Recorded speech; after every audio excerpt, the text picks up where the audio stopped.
December 15 பண்டிகை பவனி. அவர் நாமம் அதிசயமானவர், ஆலோசனை கர்த்தா, வல்லமையுள்ள தேவன், நித்திய பிதா, சமாதான பிரபு.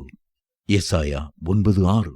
கிறிஸ்து பிறப்பை அர்த்தத்துடன் கொண்டாடுவதற்கான சில படிப்பினைகளை மத்தேயு மற்றும் லூக்கா சுவிசேஷங்களிலிருந்து இன்று நாம் கற்றுக்கொள்வோம். துதியின் சத்தத்தை உயர்த்துங்கள்.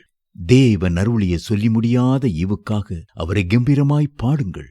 கிறிஸ்துவின் பிறப்பு பரத்தையும் இகத்தையும் பரவசத்தில் ஆழ்த்திற்று. மாபெரும் தூதர் திரள் தேவனுக்கு மகிமை என ஆர்ப்பரித்தது. ஞானிகள் அந்த நட்சத்திரத்தை கண்டபோது அடக்க முடியா ஆனந்தம் கொண்டாடினர். மேய்ப்பருக்கு அது மிகுந்த சந்தோஷத்தை உண்டாக்கிற்று. இனி இவ்வுலகத்தில் இருக்க தேவையில்லை, பரத்திற்கு சென்று விடலாம் எனும் அளவிற்கு சிமியோன் பாலகன் இயேசுவை கையில் ஏந்தியவுடன் பூரித்தான்.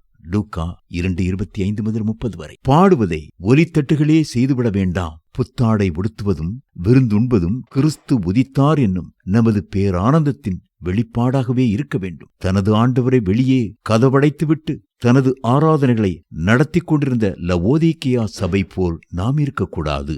வெளிப்படுத்தின விசேஷம் 3:20.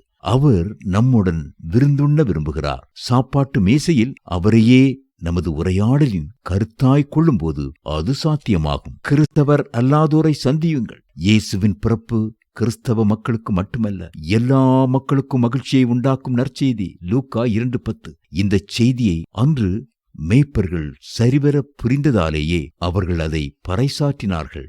நாம் கிறிஸ்துவின் 2ஆம் வருகை பற்றி பேசிக் கொண்டிருக்கிறோம். ஆனால் அவரது முதல் வருகையே இன்னும் பல கோடிகளுக்கு தெரியாது. கிறிஸ்துமஸ் பவனி குழுக்கள் கிறிஸ்தவர் அல்லாதோரின் இல்லங்களுக்கு பாடிக்கொண்டு போனால் என்ன?